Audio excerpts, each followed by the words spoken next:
किसान साथियों नमस्कार। आप देख रहे हो एमके किसान यूट्यूब चैनल। किसान साथियों आज की इस वीडियो में हम बात करेंगे गेहूं की खेती के बारे में। जैसे कि किसान साथियों अब हमारी गेहूं की जो स्टेज है वो किसान साथियों दूसरी स्टेज मानते हैं। जैसे कि किसान साथियों 45 से 50 दिन के बीच में जब हमारी गेहूं की खेती होती है तो किसान साथियों हम अपनी गेहूं की खेती के लिए दूसरी स्टेज मानते हैं। किसान साथियों ये स्टेज हमारी बहुत ही ज्यादा महत्वपूर्ण मानी जाती है, क्योंकि किसान साथियों इस स्टेज में क्या होता है कि हमारे गेहूं के पौधे के लिए अच्छी एक बढ़वार की जरूरत होती है और हमारे गेहूं के पौधों में अच्छे अच्छे कल्ले निकलते हैं और जिससे किसान साथियों अंत में हमें गेहूं की अच्छी पैदावार भी देखने को मिलती है। और किसान साथियों इसी स्टेज में किसान साथियों हमारे गेहूं के लिए दूसरी सिंचाई भी हम करते हैं। तो किसान साथियों जैसे कि आपने पहले पानी पर गेहूं में अपनी यूरिया खाद का प्रयोग किया है या दूसरे पानी पे भी आपने यूरिया खाद का प्रयोग किया है। किसान साथियों यूरिया का तो हमारा बहुत ही ज्यादा महत्वपूर्ण माना जाता है, यानी कि हम अपनी गेहूं की फसल में पहले पानी पे भी यूरिया का प्रयोग करते हैं और किसान साथियों हम अपनी गेहूं की फसल में दूसरे पानी पर भी हम अपनी गेहूं की फसल में यूरिया का प्रयोग करते हैं। तो किसान साथियों क्या होता है कि हमारे गेहूं की अच्छी तरह से ग्रोथ बढ़ तो जाती है, लेकिन किसान साथियों क्या होता है कि हमारे गेहूं के पौधों से हमें कल्ले कम नजर आते हैं। तो किसान साथियों जैसे कि कल्ले कम नजर आएंगे तो किसान साथियों अंत में हमें गेहूं की अच्छी पैदावार भी देखने को नहीं मिलेगी। तो किसान साथियों जैसे कि हमें कौन से ऐसे कार्य हैं वो कर लेने चाहिए जिससे किसान साथियों हमारे गेहूं के पौधों से हमें ज्यादा कल्ले नजर आने लगे, यानी कि हमारा गेहूं का पौधा अच्छी तरह से फुटाव करने लगे और जिससे किसान साथियों अंत में हमें गेहूं की अच्छी पैदावार देखने को मिल सके। किसान साथियों जैसे कि आप दूसरा पानी लगाते हैं और दूसरे पानी पर आप नाइट्रो यूरिया खाद का प्रयोग करते हैं तो किसान साथियों यहाँ पर हमें सल्फर 80% का प्रयोग कर लेना चाहिए। सल्फर की मात्रा की बात की जाए तो किसान साथियों 3 से 4 किलो प्रति एकड़ के हिसाब से हमें ले लेना चाहिए और किसान साथियों यूरिया के साथ हमें प्रयोग कर लेना चाहिए। इससे किसान साथियों क्या होता है जैसे कि किसान साथी कोई भी हमारे गेहूं में फंगीसाइड होती है, यानी कि हल्के कोई भी रोग होते हैं तो किसान साथी उसको कंट्रोल कर लेता है। और किसान साथी जैसे कि हमारे खेत में कोई भी खरपतवार है, यानी कि छोटे खरपतवार होते किसान साथी उन्हें भी कंट्रोल कर लेता है और किसान साथी हमारी गेहूं की फसल से पीलापन भी दूर हो जाता है, यानी हमारी गेहूं की फसल के लिए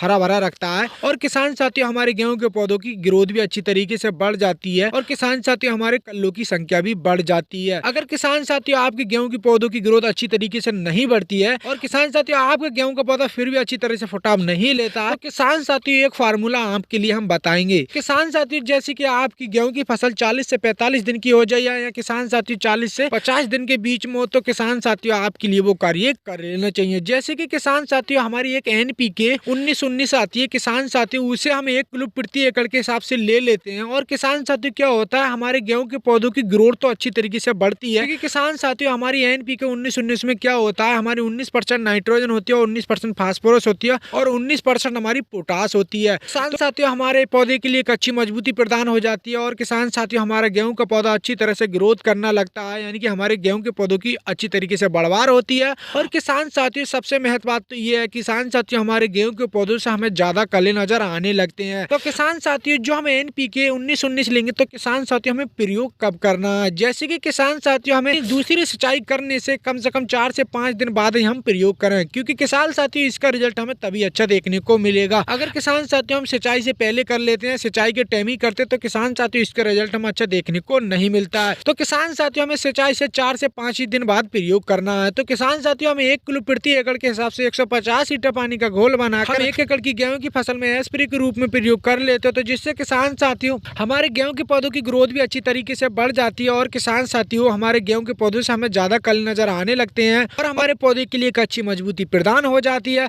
और जिससे किसान साथियों अंत में हमें गेहूं की अच्छी पैदावार देखने को मिल जाती है। क्योंकि किसान साथियों जो हम एनपीके 1919 का इस्तेमाल करते हैं किसान साथियों इसमें 19% नाइट्रोजन होती है, 19% फास्फोरस होती है और 19% हमारी पोटास होती है। तो किसान साथियों जो हमारी एनपीके 1919 से किसान साथियों इसका हम प्रयोग कर लेते तो किसान साथियों हमें अच्छा उत्पादन देखने को मिलता है अंत में। तो किसान साथियों मैं आपसे उम्मीद करता हूं जैसे कि किसान साथियों आपके पौधों की अच्छी तरह से ग्रोथ नहीं बढ़ती है और आपके गेहूं के पौधों से आपके लिए ज्यादा कली नजर नहीं आती है, यानी कि आपका पौधा अच्छी तरह से फुटाव नहीं लेता, तो किसान साथियों आप एनपीके 1919 की स्प्रे कर लेते तो जिससे किसान साथियों आपके लिए अंत में गेहूं की अच्छी पैदावार देखने को मिल जाएगी। तो किसान साथियों ये जानकारी आपके लिए कैसी लगी, मैं आपसे उम्मीद करता हूँ ये जानकारी आपके लिए बहुत ही ज्यादा पसंद आई होगी। तो मेरी वीडियो के लिए लाइक कर दो, ज्यादा से ज्यादा शेयर कर दो, जो मेरे यूट्यूब चैनल पर नए है वो मेरे यूट्यूब चैनल सब्सक्राइब कर दें, पास में बेल की घंटी को भी दबा दें ताकि आने वाली हर वीडियो की नोटिफिकेशन आपके लिए पहले से पहले मिल जाए। तो किसान साथियों आगे मिलते हैं एक नई वीडियो में। नमस्कार किसान साथियों।